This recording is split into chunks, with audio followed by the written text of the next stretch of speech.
Hello everyone. आज हम इस वीडियो में हिंदुस्तान ओलंपियाड के लिए कुछ इम्पोर्टेंट क्वेश्चन साइंस के लेकर के आए हैं, जो कि आपके एग्ज़ाम प्रिपरेशन में काफ़ी हेल्प करेंगे। और ये बहुत ही मैंने सेलेक्ट किए हैं अच्छे से। जो सिलेबस है रिस्पेक्टिव क्लास 8 का, उसी से तीनों सेक्शन से इसमें क्वेश्चन हैं, फिजिक्स, केमिस्ट्री और बायोलॉजी से, जो कि 20 क्वेश्चंस आपके एग्ज़ाम में साइंस से आते हैं। तो ये काफ़ी आपके हेल्प करने वाले हैं क्वेश्चंस साइंस के लिए। तो चलिए शुरू करते हैं, देखते हैं पहला क्वेश्चन क्या है। कह रहा है कि for showing the full image of an object size of the plane mirror should be at least. मतलब यदि कोई ऑब्जेक्ट h हाइट का है तो कितना बड़ा मिरर ज़रूरत पड़ेगा उसको देखने के लिए, पूरा इमेज देखने के लिए। तो ये इसका डायरेक्ट है कि h हाइट की कोई ऑब्जेक्ट है तो उसको हम h/2 के मिरर में देख सकते हैं। तो half of the object mirror पूरी इमेज को दिखा देगा। इंपॉर्टेंट क्वेश्चन है ये। नेक्स्ट क्वेश्चन देखते हैं, क्वेश्चन नंबर 2।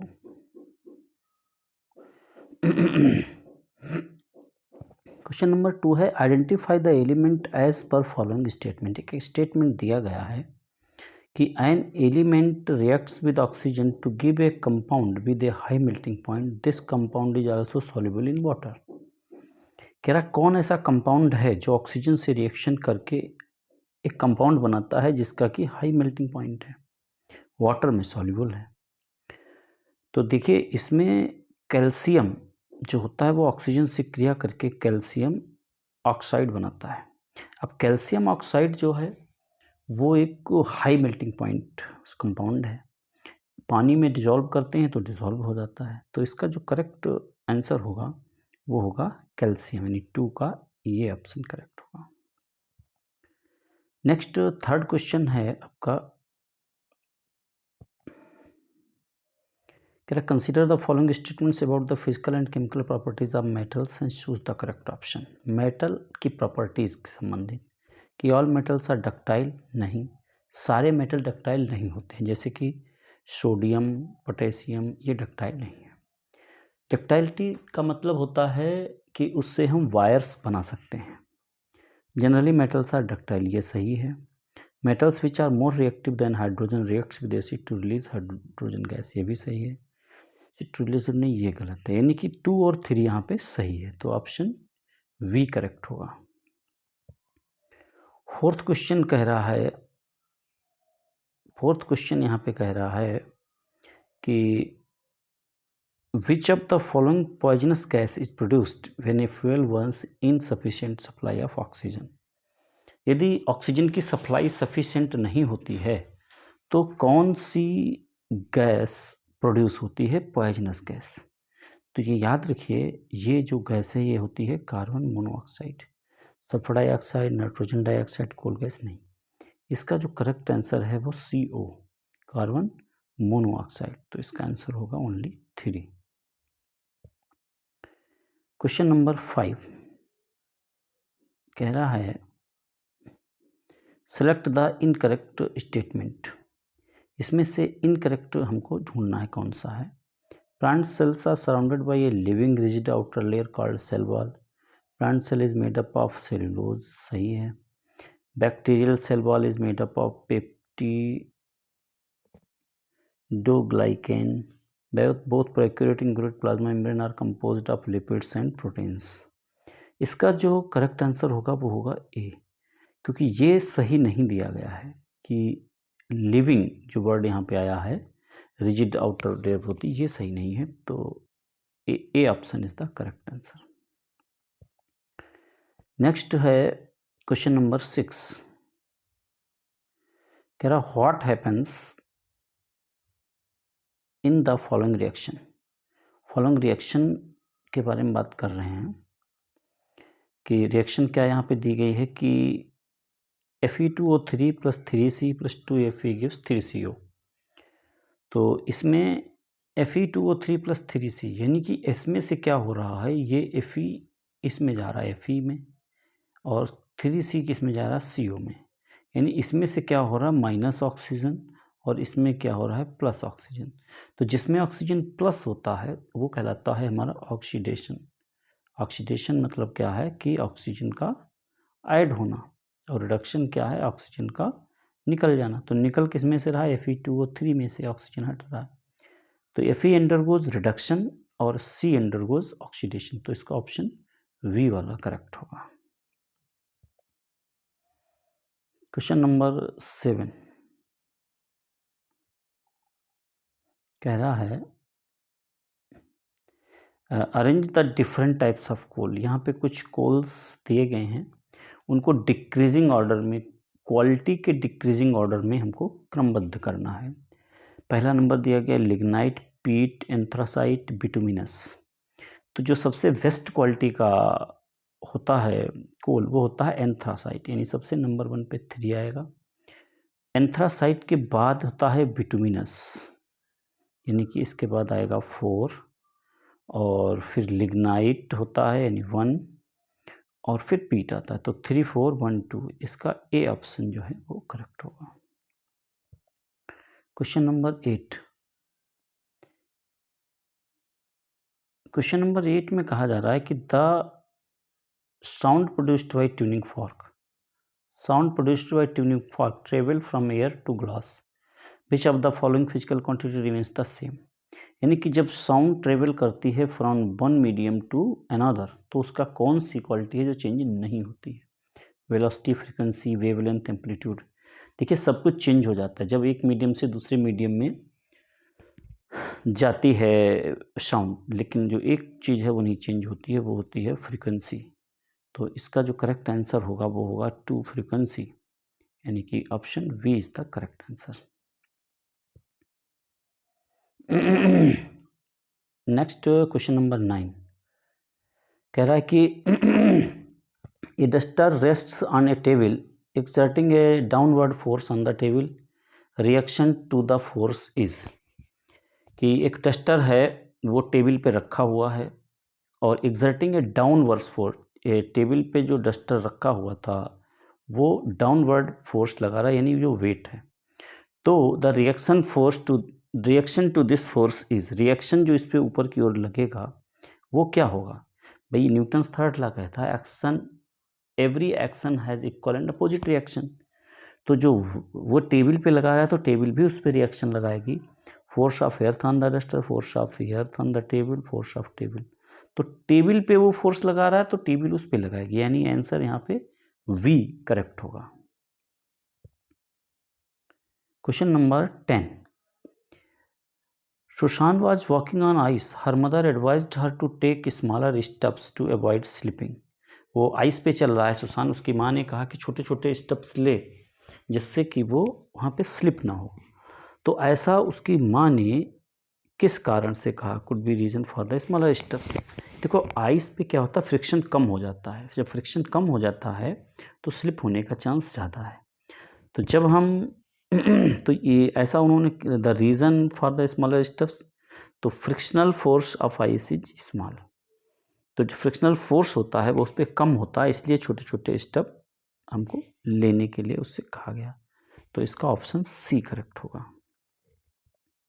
नॉर्मल रिएक्शन बढ़ जाता है इसलिए फ्रिक्शन पर्याप्त मात्रा में मिल जाता है। The pressure at a certain depth in river is P1 and same depth the pressure in sea water is P2, given that the density of sea water is greater than that of river water, यानी कि सी water की density ज़्यादा है river water के comparison में। तो कह रहा हूँ प्रेशर्स में क्या रिलेशन होगा, सीधा सा है कि यदि डेंसिटी बढ़ गई है तो प्रेशर भी बढ़ जाएगा, यानी कि जो P2 प्रेशर होगा वो ज़्यादा होगा P1 से। तो option C is correct. Question number 12 कह रहा है कि in the given question an assertion and reason are given, choose the correct option. Animals like camels walk easily in desert as broad feet exerts less pressure on sandy ground. कह रहा है कि जैसे camel है, camel का कभी आपने पैर देखा होगा तो नीचे जो बेस होता है वो बहुत ही चौड़ा होता है। जैसे गाय है, बैल है, इनके सबके जो छोटा कम एरिया होता है, लेस एरिया, इसका एरिया जो है बहुत ज़्यादा होता है। तो एरिया ज़्यादा होने की वजह से इसका जो प्रेशर है वो कम हो जाता है, क्योंकि pressure is inversely proportional to area, P is inversely proportional to A। Pressure decreases with an increase in the surface area. तो दोनों सही हैं, यानी कि पहले दोनों सही हैं और इसका ये करेक्ट एक्सप्लेनेशन भी है। तो both assertion reason are correct, it is not the, तो इसका ए ऑप्शन ही करेक्ट होना चाहिए कि वो दोनों सही भी हैं और वो उसका करेक्ट एक्सप्लेनेशन भी है, एसेशन रीजन। नेक्स्ट क्वेश्चन 13, इसमें कह रहा है कि एन ई को return in 3 second, what is the distance of reflecting surface from the source given that speed of sound is 342। देखिए ये हमारा मान लीजिए ऑब्स्टिकल है और ये हमारा सोर्स है। तो सोर्स से यहाँ पे साउंड गई और फिर वापस यहाँ पे आई, तो हुआ क्या कि डी डिस्टेंस जाना और डी डिस्टेंस आना, तो 2D डिस्टेंस उसने टेबल किया और distance is equal to speed into time. तो स्पीड इनटू टाइम, स्पीड यहाँ कितनी है 342 और टाइम है 3 सेकंड, मल्टीप्लाई करेंगे तो 6, 3 4 12, 10, 10 to 6 आ गया। अब 10 to 6 को हम 2 से डिवाइड कर देंगे, क्योंकि हमें क्या चाहिए है, डिस्टेंस चाहिए। तो डिस्टेंस 2 से डिवाइड करोगे 513, तो करेक्ट आंसर इज यहाँ पे डी आ जाएगा 513। नेक्स्ट क्वेश्चन है, Ron placed an object at a distance 2 metre from the plane mirror. कह रहा है एक मिरर है, प्लेन मिरर, और इसके सामने 2 मीटर पे कोई ऑब्जेक्ट रखा। He shifted the object 0.5, 2 metre पे यहाँ पे है तो इसके पीछे भी 2 मीटर पे ही इमेज बनेगा। वो कह रहा है 0.5 पीछे इसको बढ़ा दिया तो वो भी पीछे 0.5 बढ़ जाएगा। तो पहले इनके बीच की डिस्टेंस कितनी थी 4 मीटर, 2 + 2 4, अब 0.5 और बढ़ गए, यानी 1 और बढ़ गई, तो कितना टोटल उनके बीच गैपिंग हो गई 5 मीटर्स। क्वेश्चन नंबर 15, ये क्वेश्चन गलत यहाँ पे प्रिंट है, क्योंकि ये क्वेश्चन अलग कह रहा है magnetic effect of the electric current, और ये यहाँ मिरर से संबंधित दिया गया, इसलिए इसकी बात नहीं करेंगे।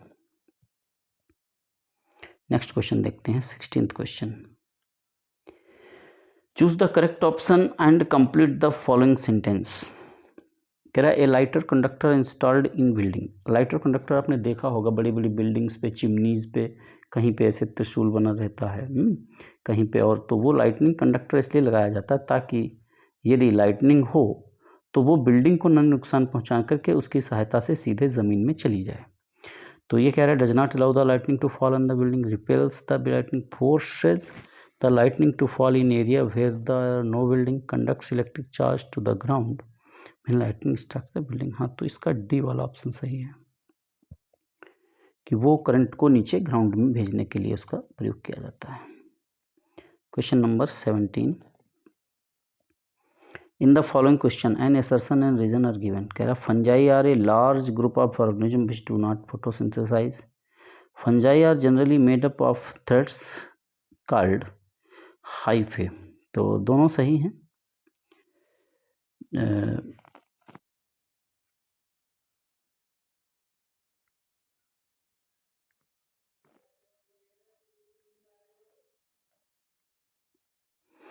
दोनों सही हैं, लेकिन ये जो रीज़न है वो नहीं है इसका, तो इसका ऑप्शन वी करेक्ट होगा। नेक्स्ट क्वेश्चन है question number 18, which of the following statement is not correct. In plant cell vacuoles are present, सही है। Vacuole is bounded by single membrane. Amoeba contractile vacuole is important for excretion. Flagellum is important. Vacuole is bounded, इसमें जो पहला दिया गया है sorry यही गलत है कि वैक्यूल्स आर एब्सेंट, क्योंकि प्लांट सेल में ही वैक्यूल्स पाए जाते हैं और नीचे वाले सारे सही हैं, तो ये फर्स्ट ऑप्शन ही करेक्ट है, गलत है। तो A option is correct. Next है what benefit does yeast gain from carrying fermentation. ये क्वेश्चन बहुत अच्छा है कि ईस्ट जो फर्मेंटेशन करता है, चाहे अल्कोहल बनाने की प्रक्रिया में हो, तो उसको उससे क्या बेनिफिट होता है। तो वो वहाँ से carbon dioxide is available for photosynthesis, energy is available for growth, ethanol is available, glucose is available. इसका ऑप्शन बी करेक्ट होगा कि energy is available for growth. Next question number 20 कह रहा identify the group which contain synthetic substances. किस group में इसमें synthetic substances हैं। Nylon, Terylene, ऊल नहीं, ऊल नेचुरल है। एक्रिलिक, सिल्क, ऊल इससे भी नेचुरल है। कॉटन भी नेचुरल है। पॉलीथीन, तो इसका एस जो है ये प्योरली सिंथेटिक है, यानी एस, C option is the correct answer. Which of the following is correct definition of ignition temperature. Ignition temperature क्या है। Lowest temperature at which a substance catches fire spontaneously. Lowest temperature at which substance catches fire, तो यही है वो lowest temperature जिस पे वो आग कोई सब्सटेंस पकड़ लेता है। Why is just one side of moon. ये भी क्वेश्चन बहुत अच्छा है कि जो मून है उसका सदैव हमको एक फेस ही क्यों दिखता है, दूसरा साइड हमको नहीं दिखता है, तो ऐसा क्यों। इसके पीछे जो रीज़न है वो ये है कि moon does not rotate on its axis as its orbits earth. The moon rotates on its axis at the same rate at the moon और सन। यस, कि जिस स्पीड से वो रोटेट कर रहा है उसी से वो रिवॉल्व भी कर रहा है, दोनों एक ही स्पीड पे हैं, तो हमको ऑलवेज वो एक ही फेस उसका दिखता रहता है, तो इसका ऑप्शन बी करेक्ट होगा। Fill in the blanks. When an iron nail gets rusted iron oxide formed. मतलब आयरन से आयरन ऑक्साइड फॉर्म होता है, यानी रस्टिंग की प्रोसेस के दौरान। तो कह रहा without any change in the weight of the nail, with increase in the weight of the nail. देखिए decrease in weight without change, तो इंक्रीज वेट जो होता है रस्टिंग में इंक्रीज होता है, क्योंकि इसमें दो चीज़ें आ गई, एक तो इसमें ऑक्सीजन जुड़ गया और एक इसमें हाइड्रोजन जुड़ गया, तो हाइड्रोजन और ऑक्सीजन के जुड़ने से वेट में थोड़ा इंक्रीजमेंट हो जाता है। नेक्स्ट क्वेश्चन है 24। Consider the following statements and choose the correct option. कह रहा ignition temperature of white phosphorus is nearly equivalent to the temperature of the earth. And second है combustion of fuel by motor vehicles is an example of spontaneous combustion. ये दोनों गलत हैं, ये दोनों option जो है इनकरेक्ट हैं। Both statements are incorrect. Question number 25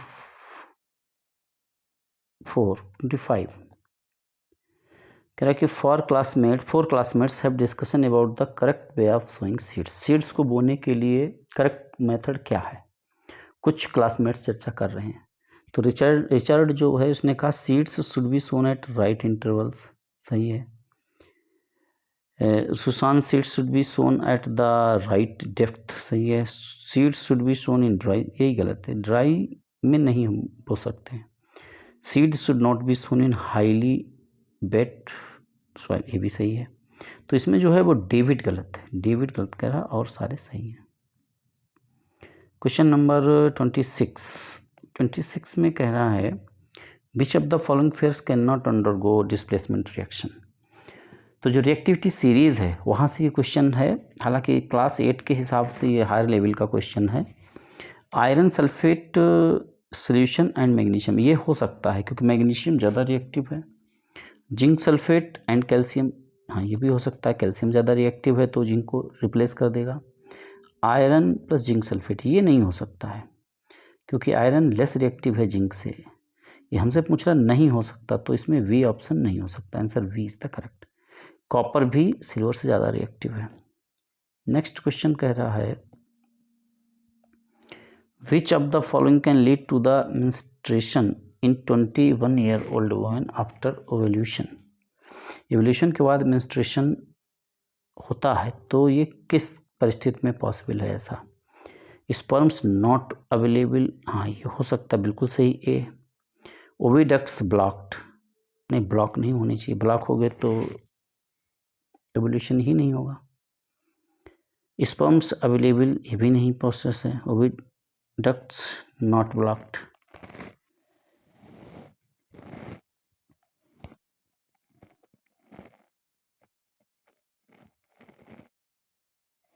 इसका ए और डी, मेरी समझ से सी ऑप्शन इसका करेक्ट होना चाहिए। Question number 28। क्वेश्चन 28 में कह रहा है कि ये plastic comb is rubbed with dry hair, a glass rod is rubbed with a piece of silk cloth. मतलब ग्लास रॉड और सिल्क क्लॉथ और कॉम्ब जो है वो ड्राई हेयर है। तो कह रहा है कि पॉजिटिव चार्ज किस पे आएगा। ये याद रखो कि ग्लास रॉड पे पॉजिटिव चार्ज आता है। तो ग्लास रॉड मतलब बी 3 में है। और कॉम्ब और हेयर में कॉम्ब निगेटिव होता है, हेयर पॉजिटिव होता है। तो ड्राई हेयर और ग्लास रॉड, यानी बी सी इसका करेक्ट आंसर होगा। 29th क्वेश्चन कह रहा which of the following organelles is only found in plant cell but not in the animal cell. Plant cell में ही सिर्फ पाया जाता है, वो होता है chloroplast A. Next question which of the following problem is not related to our environment. हमारे इन्वायरमेंट से कौन सी प्रॉब्लम रिलेटेड नहीं है। Forestation, ocean acidification, desertification, invasive species. तो एफॉरेस्टेशन जो है वो हमारे लिए गुड है, वो बैड नहीं, वो हमारे लिए प्रॉब्लम नहीं है बल्कि हमारे लिए अच्छा ही है। तो एफॉरेस्टेशन प्रॉब्लम नहीं है, मतलब ज़्यादा से ज़्यादा पेड़ों को लगाना। नेक्स्ट क्वेश्चन है stars twinkle but planets do not, which of the following is correct reason. Stars twinkle करते हैं यानी टिमटिमाते हुए हमको प्रतीत होते हैं, लेकिन प्लैनेट्स नहीं टिमटिमाते हैं। तो ऐसा क्यों। Stars emit their own light but planets receive light from stars नहीं, stars do not form a part of the solar system।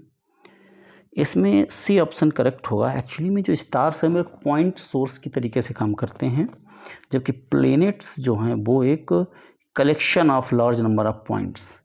तो इसलिए जो एटमॉस्फेरिक रिफ्रैक्शन है वो उसमें तो होता है, स्टार्स में हमको पता चलता है, लेकिन प्लैनेट्स में पता नहीं चलता है। देखिए पेपर थोड़े से ये वीडियोस बड़े हो जाते हैं क्योंकि डायरेक्ट आंसर बताने से क्लियर नहीं हो पाएगा, इसलिए उनको एक एक करके समझाना पड़ता है। तो वीडियोस यदि आपको अच्छे लग रहे हैं तो इसी तरीके से चैनल को सपोर्ट करते रहें, ताकि और भी आपके लिए इसी तरीके से वीडियोस बनाते रहेंगे और अन्य जो नीडी स्टूडेंट्स हैं उनको भी शेयर करें। नेक्स्ट है which one of the following is the correct sequence of the reactivity order of the elements. देखिए सबसे ऊपर क्या है, Na है, फिर Zn MgCu या फिर MgZnCu। तो सॉरी, इसमें जो है डी वाला ऑप्शन होगा, सोडियम के बाद मैग्नीशियम, जिंक, फिर कॉपर। तो डी ऑप्शन होगा। In heavy vehicles diesel is used for fuel, which of the following could be reason. Diesel का यूज़ क्यों हैवी वाहनों में किया जाता है। It has more mileage, it is less costly, high power, it is cheaper. तो इसका option C वाला करेक्ट होगा। इट हैज़ हाई पावर, इसकी पावर जो है काफ़ी ज़्यादा होती है, इससे मिलती है इंजन को। 34th क्वेश्चन देखते हैं। डिस्पर्शन, इसका मैचिंग करना है। डिस्पर्शन रेनबो के लिए जिम्मेदार है, स्कैटरिंग, रेड लाइट, ट्रैफिक क्योंकि वो दूर से हमको दिखाई पड़ जाता है, टोटल इंटरनल रिफ्लेक्शन मिराज में है, और रेक्टेनल प्रोपोगेशन पेन होल कैमरा। तो 1D यहाँ है और 2C यानी कि ये बी ऑप्शन इसका करेक्ट होगा। यहाँ पे गलती से इन्होंने थर्ड में बी लिख दिया है जबकि थर्ड में ए होगा। नेक्स्ट क्वेश्चन है 35। इसमें कह रहा है कि elephant has 3000 kg, each foot has this surface area, a lady has mass 40 kg and bare stiletto shoes, each of stiletto heel this surface area. तो एक का सरफेस एरिया 0.01 है, टू का सरफेस एरिया कितना हो जाएगा 0.02। और एक चीज़ यहाँ पे और कह रहा है कि calculate the maximum possible pressure that could be exerted by a stiletto heel worn by lady. तो इसको डिवाइड कर लेंगे तो ये आ जाएगा 22.5, तो 225 यानी इसका वी ऑप्शन करेक्ट होगा। Question number 36, binary fission, budding जो होता है वो ईस्ट में होता है, यानी 2B। और बाइनरी फिशन, फ्रेगमेंटेशन स्पाइरोगायरा में होता है 3A। तो इसका ऑप्शन भी बी करेक्ट है। क्वेश्चन नंबर 37 कह रहा the diagram shows the process of purification of copper metal. यहाँ कॉपर मेटल दिखाया गया है, ये प्योर होता है। प्योर जो हम बनाते हैं वो बनाते हैं हम कैथोड का, और जो इम्प्योर बनाते हैं वो हम बनाते हैं एनोड का। तो कह रहा है कि emerged in a metal sulphate, metals copper को शुद्ध कर रहे हैं, तो जो ये विलियन होगा ये भी क्या होगा, ये कॉपर सल्फेट ही सोल्यूशन लिया जाएगा। Is pass through it, which metal solution is used, copper sulphate use करेंगे। Which electrode is connected to positive terminal of the battery, positive में क्या होगा, एनोड होगा। तो देखते हैं इसमें कॉपर सल्फेट और इम्प्योर, तो इसका ए ऑप्शन ही करेक्ट होगा। 38 क्वेश्चन, ये अच्छा क्वेश्चन है। When A ray of light plane mirror पे 15 डिग्री पे ऐसे गिर रही है, तो angle of the angle through which rays deviated, तो रे डेविएटेड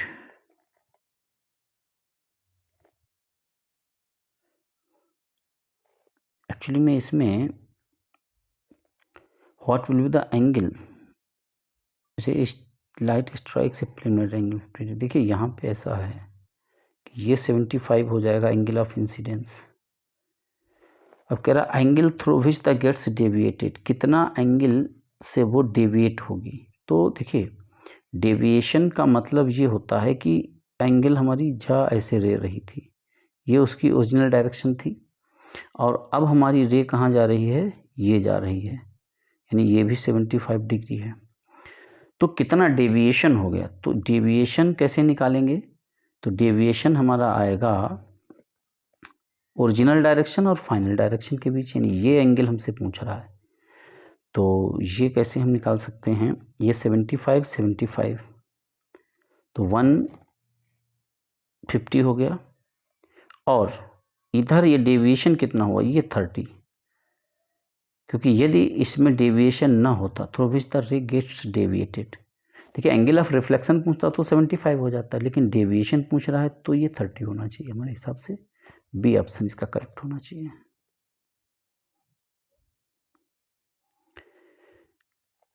39th क्वेश्चन कह रहा है force of 60 newton is distributed uniformly on the surface of the cube is 4 metre. एक क्यूब है, तो इसका जो सरफेस एरिया यानी ये नीचे स्क्वायर है, इसका सरफेस एरिया 4 × 4, यानी ये भी 16 हो जाएगा। और कह रहा कितना प्रेशर लगेगा, P = F/A, यानी 16/16 कट जाएंगे तो 1 पास्कल इस पे प्रेशर हो जाएगा। क्वेश्चन नंबर 40,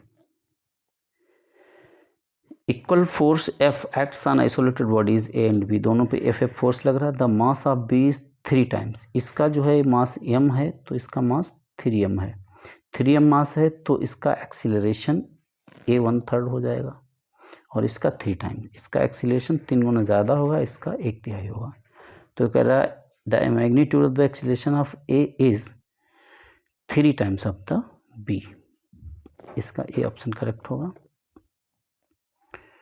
और इसके बाद क्वेश्चन नंबर है 41, choose the correct option and complete the following sentence. The formation of sulphur trioxide from sulphur dioxide and oxygen, यानी कि यहाँ पे क्या कह रहा है कि SO2 + O2 जुड़ करके क्या बना रहे हैं, SO3 बना रहे हैं। तो ये किस टाइप का रिएक्शन हो रहा है, ये endothermic redox, exothermic redox, endothermic precipitation, exothermic. तो पहली चीज़ तो रिडॉक्स रिएक्शन है, और दूसरा ये इसमें हीट निकलेगी, यहाँ पे प्लस हीट जो है निकलेगी, यानी कि ये एक एक्सोथर्मिक रिएक्शन है। Question number 42, to a small quantity of X few drops of HCl are added, consequently colorless odorless gas is produced, the gas passing through lime milky. तो सीधी सी बात है, सोडा लाइम वाटर को milky CO2 बना देता है। Presence of, किसकी presence हो सकती है X में, एक तो कैल्शियम कार्बोनेट हो सकता है, यानी कि कार्बोनेट या बाइकार्बोनेट, यानी इसका ऑप्शन डी करेक्ट होगा। 43 in the following question assertion and reason are given, choose the correct option. Assertion: the forces acting on a body can be replaced by a resultant force only as the regards motion of the body as whole. The resultant force cannot replace the several forces acting on the body in other case, other respects. तो इसका जो है, इसका जो correct option होगा वो होगा सी, यानी कि assertion is correct but reason is incorrect. Question number 44.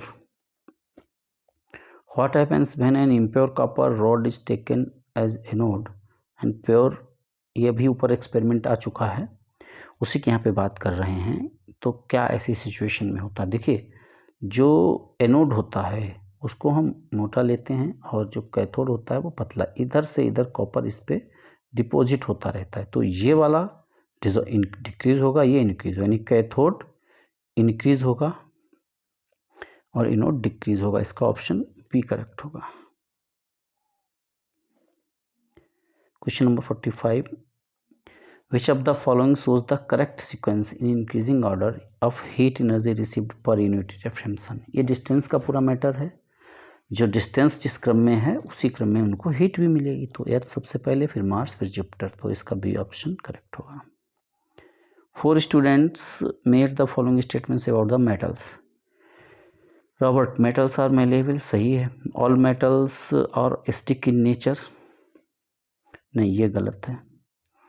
Metals have lustre, सही है, यानी रॉबर्ट और जेम्स सही हैं। Metals form have 1 2 3 electrons in outermost shell, incorrectly. गलत कौन बोल रहा है? ये आर्य गलत बोल रही है, यानी इसका ऑप्शन बी होगा सही। Question number 47. What happens when light emitted by a point source of light is pass through a prism? Prism से जब लाइट गुजरती है तो हमको उसका स्पेक्ट्रम मिलता है। तो after dispersion the emerging light would produce an impure spectrum on the screen. 48 question. Different microorganisms taking part in the nitrogen cycle are rhizobium in roots, ammodifying bacteria, nitrifying bacteria, denitrifying. Them work undergo anaerobic. Anaerobic condition में सिर्फ denitrifying bacteria काम करता है, यानी इसका only 4 option correct होगा। Next, question number 49.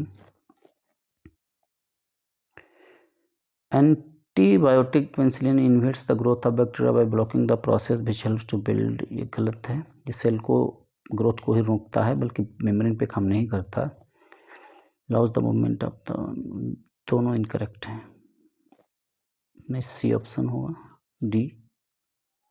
And next is the option है question, last question है। In the given question assertion reason are given, choose the correct option. Temperature increases inside the fractionating column on going from, जब नीचे से ऊपर जाते हैं तो temperature heat बढ़ती जाती है। Column is not heated at the bottom, नहीं, ये गलत है। Assertion is correct but reason is incorrect, इसका ऑप्शन सी होगा। Thank you for watching. यदि मेरे वीडियोज़ आपके हेल्प कर रहे हैं तो चैनल को सब्सक्राइब और लाइक करें और अन्य बच्चों को भी शेयर करें जो तैयारी कर रहे हैं ओलंपियाड की।